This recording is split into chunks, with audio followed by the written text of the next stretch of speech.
Hello everyone, welcome back to Everybody Has a Story. I'm Titania Nguyen, and we're here today with Professor Charles Bailyn and Professor Rebecca Tannenbaum, the newly installed heads of Franklin College. Professor Tannenbaum and Professor Bailyn, thank you so much for being on the show. Oh, it's our pleasure. Yeah, thank you for having us. Can you give us a little bit of information about yourselves, how you came to New Haven, how you came to Yale, and what you all have been up to for these past couple of years? So I was a Yale undergraduate. Oh. And so I was class of 81, which is quite a long time ago by now. And then I went to graduate school at Cambridge and at Harvard, and I came back 9 years later in 1990 as a faculty member. And at that time, you came too. Yes, I came because of him.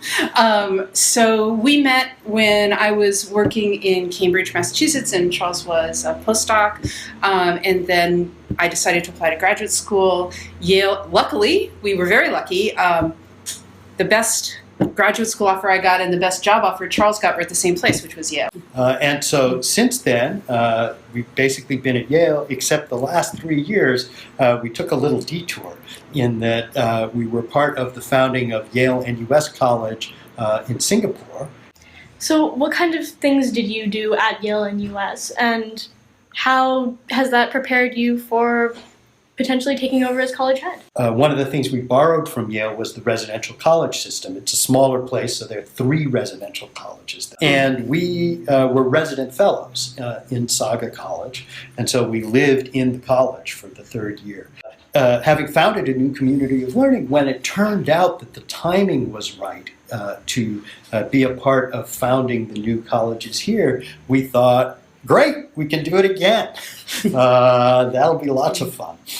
So one of the challenges of specifically being heads of Franklin College is that there's been a lot of controversy over the name Franklin.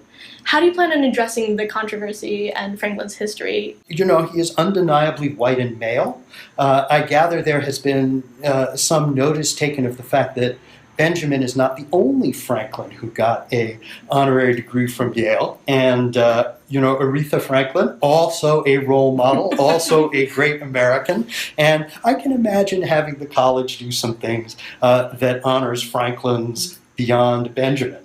But Benjamin himself is such a remarkable figure in history that I think that's something that we can be really proud of, and I hope that others who are part of the college can be proud of it too. He did, of course, have slaves, but he gave them up, and by the end of his life, he was, in fact, chairing the abolitionist movement in Pennsylvania. And so he's a person who evolved during the course of his life to end up in a very different place from where he had begun on that particular issue.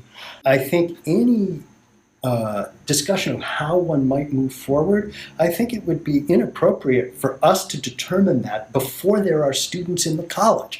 You know, there are certain things that the head can allocate money toward or not, or do or not do. It's not so much the decision making as it is the conversation that precedes it. Mm-hmm. And I think if you have good conversations, the right decisions will follow.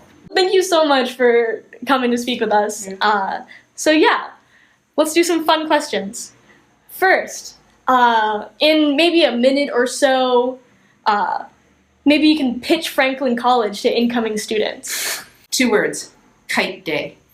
What is Kite Day? Kite Day. Well, we can draw that if you want. Okay. So here's the incoming head of college.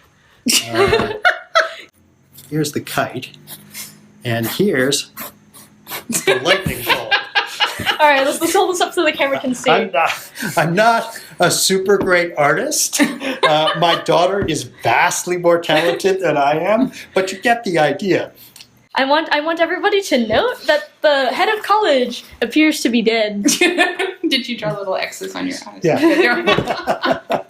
This is what might happen if you're not careful. Does Franklin College have a mascot yet? No.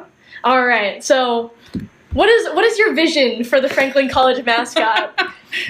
Maybe the Franklin bolts, like for lightning. That would be really cute. Yeah. We'll steal a Van der Graaf generator from the physics department, and we'll just, I can picture it IMs. You just send out current. That's a terrible idea. But there's nothing I want to see more right now. Well, thank you so much, Professor Bailyn and Professor Tannenbaum. It's been really great to getting to know you. Well, thanks for coming by and for giving us a chance to pitch Franklin College. And we hope that at least some of your friends and classmates will be joining us next year. Well, I certainly hope so too. And thank you all for joining us. From everybody here at Everyone Has a Story, this is Titania and Nguyen. And thank you so much for watching. We're all looking for ways in which we ourselves can contribute what we are, what we've experienced. How does being a woman of color affect your scholarship? Because Pauli Murray, as we know, is a woman.